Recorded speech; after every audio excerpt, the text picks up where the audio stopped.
Good morning, students. How are you? I hope you all are fine at your home. And today we read lesson number 1 of the science. आज हम लोग पढ़ रहे हैं science का chapter number 1। आप लोग देखिए, आश्चर्य मत कीजिए या वंडर मत कीजिए या सरप्राइज मत होइए। मैंने आप लोगों को बता दिया था कि 16 चैप्टर तक के हमारे जो बुक में है वो कंप्लीट हो चुके हैं, और फर्स्ट सेकंड थर्ड चैप्टर जो है मैंने स्टार्टिंग के लेफ्ट किए थे, ठीक है ना। तो अब मैं उनको स्टार्ट कर रही हूँ, तो मैं इस चैप्टर को नाम दूंगी 17, ठीक है। तो आप लोग इस जब कॉपी में इस वर्क को करेंगे ना, तो इसको नाम देंगे 17 चैप्टर। अगर आपने फर्स्ट सेकंड थर्ड चैप्टर कर भी लिया ना, तो भी आप लोग इसको रिपीट करेंगे, तो इससे आपका रिवीजन भी हो जाएगा और जो कंप्लीट वर्क होगा वो भी कंटिन्यू हो जाएगा, ठीक है ना। आज हम लोग पढ़ते हैं फूड। फूड आप लोग पता है आपको एनर्जी के लिए रोज़ डेली क्या चाहिए होता है? फूड चाहिए होता है, क्योंकि जब तक हम लोग फूड नहीं लेंगे तो वी हैव नॉट एनर्जी, हमारे पास में एनर्जी नहीं रहेगी, and we can't do the any work, हम लोग कोई वर्क नहीं कर पाएंगे, ठीक है। तो उसके लिए हम लोग क्या करते हैं, एनर्जेटिक होने के लिए हम लोग फूड लेते हैं, और एवरी 4 आवर्स में हम लोग वापस क्या हो जाते हैं, हंग्री हो जाते हैं, भूखे हो जाते हैं, और भूखे होने की वजह से वापस हमारा फूड जो है डाइजेस्ट हो जाता है, और वापस हमें क्या लेना पड़ता है, वापस फूड लेना पड़ता है एनर्जी गेन करने के लिए, ठीक है ना।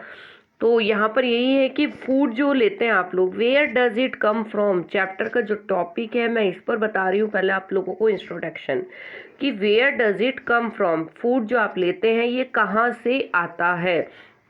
यस बेटा, ये सबसे इम्पॉर्टेंट बात है कि जो फूड आप खा रहे हैं ये हमें कहाँ से मिल रहा है, प्लांट से मिल रहा है, एनिमल्स से मिल रहा है, कि रिवर्स से मिल रहा है ना। तो आज हम लोग जो इस चैप्टर में पढ़ेंगे वह यही चीज़ पढ़ेंगे, क्योंकि जब मैंने अभी लास्ट सैटरडे मीटिंग ली थी ना बेटा, तो मेरे पास में जो बच्चों की ऑलमोस्ट है ना, नहीं इस सैटरडे नहीं, मतलब स्टार्टिंग वाली जो फर्स्ट हमारी मीटिंग जो हुई थी ऑनलाइन, उसमें बच्चों की यही कंप्लेंट्स थी कि ma'am first second third chapter का क्या करें, तो इसीलिए मैं ये करवा रही हूँ, है ना। अदरवाइज मैं वापस आपको वो रिवीजन करवाती, लेकिन अभी पहले मैं फर्स्ट सेकंड थर्ड चैप्टर ही कंप्लीट करूँगी, देन हम लोग we will do other work, okay. तो यहाँ पर है कि फूड आता कहाँ से है। Yes, come from the topic, हम लोग टॉपिक पर बात करते हैं। What did you eat at home today, आज आपने क्या खाया बेटा, and find out what your friends eat today, और आपके फ्रेंड्स ने आज क्या खाया। Did you eat that same kind of food yesterday and today, क्या आपने कल भी वही खाया था जो आज खाया है। And we all eat different kind of food at different time, is not or eat, कि हम लोग वही चीज़ खाते हैं क्या रोज़, जो हम लोग सेम, मतलब कल खा लिया तो आज भी वही खा लिया, खा सकते हैं क्या आप लोग। जैसे कि आपको कल मान लीजिए, मैं इमेजिन कर रही हूँ कि आपको कल मम्मी ने मान लीजिए कि करेले की सब्जी दे दी प्लेट में, और आज फिर से करेला आ गया, तो सोचिए आपका क्या कितना टेम्परेचर हो जाता है बॉडी का हाई, फिर तो आप प्लेट को भी शायद उठा के देखते भी नहीं होंगे कि क्या बनाया है मम्मी ने। तो क्या होगा कि अगर आप लोग को सेम काइंड ऑफ फूड मिलने लग जाए, तो आप क्या उसे मतलब खा लेंगे, लाइक करेंगे कि डिसलाइक करेंगे। ऑब्वियस सी बात है डिसलाइक करेंगे। We all eat different kind of food at different times, कि हम लोग जो है हर समय अलग अलग व्यक्ति अलग अलग तरह का खाना खाते हैं। फैमिली मेम्बर नहीं बता रही हूँ मैं, फैमिली में तो एक तरह की डिश बनेगी तो सबको वही खानी होती, चाहे 5 लोग हैं चाहे 3 लोग हैं, ठीक है ना। लेकिन हाँ, जो अलग अलग फैमिलीज रहती है उसमें सब में अलग अलग खाना बनता है, ठीक है, इज़ नॉट इट, ठीक है। अब है फूड वैरायटी, अब बात आती है फूड वैरायटी की। भाई ये तो पता लग गया हमको कि हम लोग सेम खाना नहीं खाते और खा भी नहीं पाते हैं, कि भाई आप लोगों ने जो कल खाया था वही आपको सुबह मॉर्निंग ब्रेकफास्ट में मिल जाए, वही आपको लंच में, वही आपको डिनर में, तो बोर भी हो जाते हैं। और वही चीज़ से आप खा खा कर आपको बराबर जो न्यूट्रिशन की नीड होती है, वो न्यूट्रिशन और वो कार्बोहाइड्रेट्स जो आपके फूड में चाहिए होते हैं, प्रोटीन्स कार्बोहाइड्रेट्स बस, ये सब आपको नहीं मिल पाएंगे, है ना। तो इसके लिए हम लोगों को क्या बनाया है, फूड के लिए वैरायटीज़ बना कर दी है। मम्मी होती है ना, बहुत तरह की चीज़ें बनाती है खाने में आप लोगों के लिए, वो इसीलिए बनाती ताकि आपको न्यूट्रिशन जो आपकी बॉडी को चाहिए होता है वो मिलता रहे। अब कई बार होता है कि जब आपको फूड पॉइजनिंग हो जाता है तो आपको क्या होता है, मतलब बहुत ज़्यादा उल्टियाँ होती है, बहुत ज़्यादा लूज मोशंस हो जाते हैं, है ना, वॉमिट्स के साथ साथ। तो उससे क्या हो जाती है, वाटर की कमी हो जाती है आपके, है ना, डिहाइड्रेशन हो जाता है बॉडी में।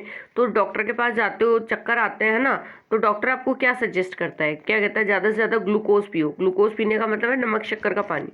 तो उसके लिए मम्मी क्या देती है आपको, नींबू पानी बना बना कर देती है, वो नींबू पानी आप पीने से वापस आपकी बॉडी में वो जो वाटर की कमी हो जाती है वो वापस कंप्लीट होती है। तो यही चीज़ है। तो आज हम लोग यहाँ पर पढ़ेंगे, कुछ एक्टिविटी भी देखेंगे और कुछ फूड वैरायटीज़ के बारे में डिस्कस करेंगे। Yes, come on the topic. Ask your friends in the school about the items they would be eating during a day। आप अपने फ्रेंड्स के साथ में या क्लास में अपने फ्रेंड्स के साथ में जो है डिस्कस कीजिए और बात कीजिए कि जो वो खाना खाते हैं पूरे दिन में वो क्या क्या खाते हैं, कौन कौन से आइटम्स खाते हैं। See if you can also get this information from friends staying in different state of India। कि भी आप लोग जब बात कर रहे होते हैं तो आपके ये भी आपको पता चलेगा उनसे बात करने के बाद कि कुछ आपके फ्रेंड्स होते हैं जो डिफरेंट स्टेट से बिलोंग करते हैं। हम लोग कौन से स्टेट से बिलोंग कर रहे हैं? राजस्थान स्टेट से, है ना। ऐसे ही कोई होगा वो तमिलनाडु से बिलोंग करेगा, कोई होगा कहीं गुजरात से बिलोंग करेगा, कोई कहाँ से पंजाब से करेगा। तो सब बच्चे क्या होते हैं, सेम जगह से बिलोंग नहीं करते हैं, कोई अलग जगह से भी बिलोंग करते हैं इंडिया के। तो list all the items in your notebook as given in table 1.1। आपको क्या करना है, टेबल 1.1 में जो भी आपके फ्रेंड्स से आपने डिस्कस किया है और पॉसिबल हो सकता है उसको इस टेबल में लिखना है। जैसे नेम ऑफ स्टूडेंट, अब यहाँ पर नेम लिख दिया आपने, फर्स्ट ऑफ नंबर पे इमेजिन करके लिखिए, जैसे राहुल लिख दिया। अब राहुल मान लो पंजाब से बिलोंग करता है, तो वो क्या ईट करेगा पंजाब से? तो सरसों का साग, मक्के की रोटी, लस्सी, ठीक है ना, पराठे, ज़्यादा ये चीज़ बिलोंग करेगी उसको। ऐसे ही कोई साउथ से होगा, केरल से या तमिलनाडु से या इधर का होगा साउथ से, तो वो क्या खाएगा? इडली, सांभर, वड़ा, इस तरीके के। गुजरात का होगा तो वो खमन ढोकला, ठीक है। राजस्थान से होगा तो दाल बाटी, इस तरह मक्के की रोटी, सॉरी इसकी बाजरे की रोटी, छाछ, ठीक है। तो ये सब चीज़ें जो होती है फूड वैरायटीज़ कहलाती है। अब आगे चलते हैं। These seem to be the much variety in the food that we eat।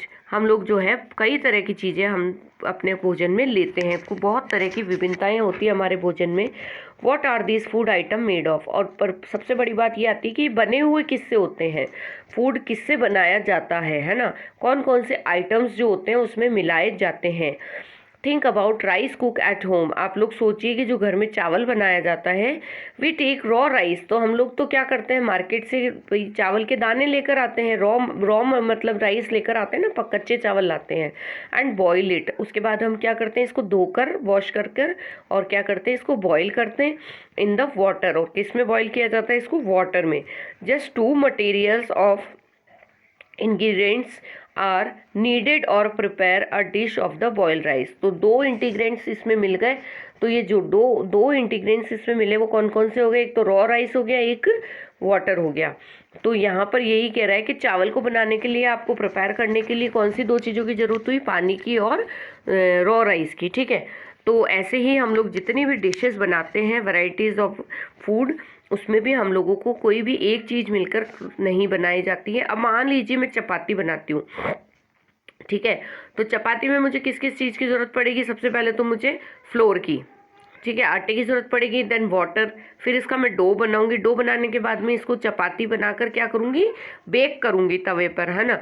तो बेक करने के बाद में ही आपकी चपाती तैयार हुई। तो आपको कितने आइटम की ज़रूरत पड़ी इसमें प्रिपेयर करने में, चपाती प्रिपेयर करने में? 2 आइटम्स की। कौन कौन से? एक तो फ्लोर हो गया और एक क्या हो गया? वाटर हो गया, ठीक है। तो इस तरीके से। On the other hand some food items are made with many ingredients. ऐसी तरीके से जो फूड आइटम्स होते हैं वो कई तरह से मिलकर भी बनाए जाते हैं। To prepare vegetable curry. अब जैसे कि हम एग्जांपल लेते हैं सब्जी का। अब सब्जी बनाते हैं आप, तो we need different kind of vegetables. तो उसके लिए क्या चाहिए? पहले तो सब्जियां चाहिए तरह तरह की, देन सॉल्ट, स्पाइसेस मतलब मसाले, कई तरह के मसाले चाहिए, नमक, मिर्ची, धनिया, हल्दी और गरम मसाला, है ना, जीरा, राई, बहुत सारी चीज़ें डलती है सब, एंड ऑयल, और इसके अलावा ऑयल और सो ऑन, और भी जो मतलब आप डालते हैं अपने सब्जियों में ज़्यादा तरह की वैरायटीज़, तो वो सब चीज़ें। तो यहाँ पर बात समझ में आ गई कि जब फूड को, जिस भी डिश को हम लोग प्रिपेयर करते हैं तो उसमें जो आइटम्स अलग अलग तरह के डलते हैं उसे बोला जाता है इंटीग्रेंट्स, ठीक है। एंड एक्टिविटी 2 पर आ जाइए बच्चों। Choose some of the item you listed in table 1.1। यहाँ पर कुछ आपको लिस्ट बताई है, तो उसमें आपको क्या करना है? फिल करना है। And try to find out what ingredients are use to prepare these. और आपको ये पहचान करने की कोशिश करनी है अपने फ्रेंड्स के साथ डिस्कस कर या अपने घर पर अपने एल्डर्स के साथ बैठकर कि ये जो डिश बनाई गई है ये आपने क्या क्या चीज़ें मिलाकर बनाई है ना अपनी मम्मी के साथ। तो आज आप क्या करेंगे, ये वीडियो देखने के बाद में अपने जो लंच में खाएंगे ना, वो लंच में खाने के बाद में आप उसमें देखिए क्या क्या आया आपकी प्लेट में, और ऐसे ही इस टेबल में कंटिन्यू लिखिए। अब यहाँ पर तो देखो फर्स्ट नंबर पर है रोटी या चपाती, वो किससे मिलकर बनी, आटा और वाटर, ठीक है, फ्लोर बोलते हैं जिसे। दाल किससे मिली, पल्सेस, पल्सेस मतलब जो रॉ दाल हो गई वो, है ना। देन वाटर, सॉल्ट, ऑयल, घी और स्पाइसेस, ठीक है, ये सब चीज़ें मिला दी हम लोगों ने। तो अब आपकी जो आज लंच की लिस्ट होगी ना, वो आप इसमें नीचे कंटिन्यू करेंगे, और उसमें क्या लिखेंगे आपकी वो किस किस चीज़ों से मिलकर प्रिपेयर की गई है, क्या क्या इंग्रेडिएंट्स इसमें मिलाए गए हैं, ठीक है, वो सारी चीज़ आप इसमें लिखेंगे। अब आ जाइए बच्चों, यहाँ पर देखते हैं हम, व्हाट डू यू फाइंड, आप लोगों ने क्या देखा, do we find some ingredients common for different food items, कि हम लोगों ने ये देखा कि जितने भी इंटीग्रेंट्स जो मिलाए गए हैं कुछ कॉमन थे फूड आइटम्स में और कुछ डिफरेंट भी थे। अब मान लीजिए, अभी बताती हूँ, discuss in class, so where do these ingredients come from. अब यहाँ पर है कि जो भी आपने लिखा है उससे आप डिस्कस कीजिए क्लास में, और ये इंटीग्रेंट्स आते कहाँ से हैं, तो इसके लिए मैं आपको बताती हूँ। अब एग्जाम्पल में देख लिया, यहाँ पर आपने रोटी लिख ली, दाल लिख ली। अब यहाँ पर आप लोग लिखेंगे खीर, है ना, मैं इमेजिन ही कर रही हूँ आप लोगों के लिए, ठीक है। तो यहाँ पर आप लोग लिख देंगे खीर। अब खीर के लिए, हाँ, तो आप लोग लिखेंगे ना खीर। अब खीर लिखने के बाद में अब यहाँ पर आपने जैसे लिख दिया, अब उसके इंटीग्रेट्स कौन कौन से लिखेंगे, सबसे पहले तो मिल्क, ठीक है, देन शुगर, देन राइस, ठीक है, और उसके बाद में नट्स, भाई काजू बादाम वगैरह भी तो डालती है आपकी मम्मी उसमें, तो वो चीज़ें लिख दी। अब इसमें कॉमन क्या था, राइस कॉमन हो गया, भाई जो चावल बना रहे हो उसमें भी राइस की ज़रूरत पड़ रही है और खीर में भी राइस की ज़रूरत पड़ रही है, तो ये तो कॉमन हो गया। लेकिन डिफरेंट क्या हुआ, इसमें नट्स हो गए कॉमन, सॉरी डिफरेंट, एक क्या हो गया, मिल्क हो गया। इस तरीके से आपको डिफरेंट डिफरेंट डिशेस लिखना, और कौन कौन से इंटीग्रेंट्स इसमें आपके कॉमन आ रहे हैं और कौन कौन से इसमें आपके डिफरेंट आ रहे हैं उनके बारे में लिखेंगे। तो एटलीस्ट जो ये लिस्ट है ना, इसको आपको 6 या 7 मतलब 6 to 7 इंटीग्रेंट्स मतलब जो है डिशेज ऑफ वैराइटीज़ के बारे में लिखना है। और ये जो टेबल 1.1 है ना, इसमें भी आपको कम से कम 10 स्टूडेंट्स के बारे में लिखना है। आपको इमेजिनेशन से लिखना है बच्चों यहाँ पर, और कुछ भी नहीं करना है। और आप इसमें एक ब्लॉक और बनाएंगे, एक ब्लॉक और बनाएंगे, उसमें स्टेट का नाम भी लिखेंगे, ठीक है। उसमें स्टेट तो डिफरेंट डिफरेंट स्टेट के, अगर आपको नहीं आता है तो आप है ना वापस मेरे से पूछा करो जब मीटिंग होती है तब, कि मैम है ना क्या और कौन से स्टेट के बारे में लिखे, वहाँ की कॉमन डिश क्या होती है, तो वो मैं आपको बताऊंगी, है ना। तो इस तरीके से, तो इसका जो आगे का पोर्शन होगा कि खाद्य सामग्री एवं उनके स्रोत की, वही बात है कि जो इंटीग्रेंट्स हम लोग मिलाते हैं हमारी डिशेज ऑफ वैराइटीज़ में, तो वो कहाँ से आते हैं, ठीक है। तो उसके बारे में हम लोग कब पढ़ेंगे, नेक्स्ट वीडियो में पढ़ेंगे।